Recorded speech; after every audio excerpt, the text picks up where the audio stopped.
High frequency ఎప్పుడు కూడా మనం హెయిర్కైనా ఫేస్కైనా బిఫోర్ ఏమి చెయ్యకముందు మాత్రమే పెట్టాలి. ఓకేనా? పాస్ తీసుకున్నాం సార్. హై ఫ్రీక్వెన్సీ మనకి గ్లాస్, ఇది ఏంటి గ్లాస్ ఎప్పుడో కూడా మనకి ట్రాన్స్పరెంట్ కలర్లో ఉంటుంది. దీంట్లో ఏదైతే మనకి ఇది లైటింగ్ వస్తుందో, లైటింగ్ కలర్స్ 2 టైప్స్ ఉంటుంది. ఒకటి రెడ్ ఆరెంజ్ షేడ్ ఉంటుంది, రెండోది బ్లూ పర్పుల్ షేడ్ ఉంటుంది అనమాట. అంటే ఏంటంటే లోపల ఉన్న మెటీరియల్ గ్యాస్ తాలూకా ఇదే తప్ప మరి ఇంకేమీ కాదు. ఓకేనా? సో ఇది ఎప్పుడు కూడా ఏం చేయాలి, ఫేస్కైనా హెయిర్కైనా బిఫోర్ స్వెట్టింగ్ కానీ వాటర్ కానీ ఆయిల్ కానీ ఏమీ లేనప్పుడు మనం చేసుకుంటే ఎక్కువ మంచి రిజల్ట్ వస్తుంది. ఎందుకు వస్తుంది? డైరెక్ట్గా పోర్సెస్ మీద యాక్టివ్ చేస్తుంది కాబట్టి డైరెక్ట్ వస్తుంది. అదే ఆయిల్ ఉంటే అదొక షేడ్ లాగా అయిపోద్ది కాబట్టి రాదు, కాబట్టి మనం బిఫోర్ చేసుకుంటాం. తడి ఉంటే కొంచెం షాక్ కొట్టినట్టు ఉంటుంది కాబట్టి తడి లేకుండా మనం చేసుకుంటాం. సో దీన్ని ఆన్ చేస్తున్నాం అంతా.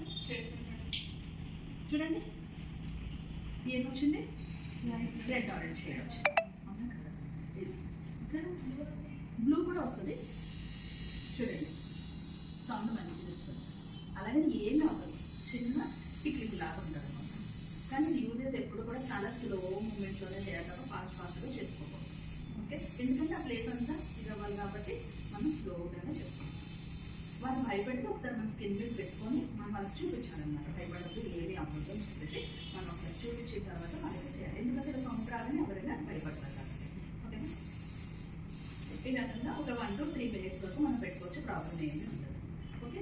నేను కోంబింగ్ చేసేటప్పుడు కూడా నెమ్మదిగా హెయిర్కి కోంబింగ్ చేసి నేప్ ఏరియా దగ్గరికి వచ్చేసరికి పైకి తీసేయాలి. కింద వరకు చిక్లిపినట్టు చేయకూడదు. ఏమవుతుంది, ఆ చిక్కులు ఇక్కడ స్ట్రక్ అయ్యి ఇదేంటి గ్లాస్ బ్రేక్ అయ్యే ఛాన్సెస్ ఉంటాయన్నమాట. సో నీట్గా నెమ్మదిగా నేప్ ఏరియా వరకు కోంబ్ చేసి లిఫ్ట్ చేస్తాం. ఇలా తీయాలి తప్ప దువ్వినట్టు తీయలేదు. ఓకేనా? సో ఇది ఏం చేస్తుంది,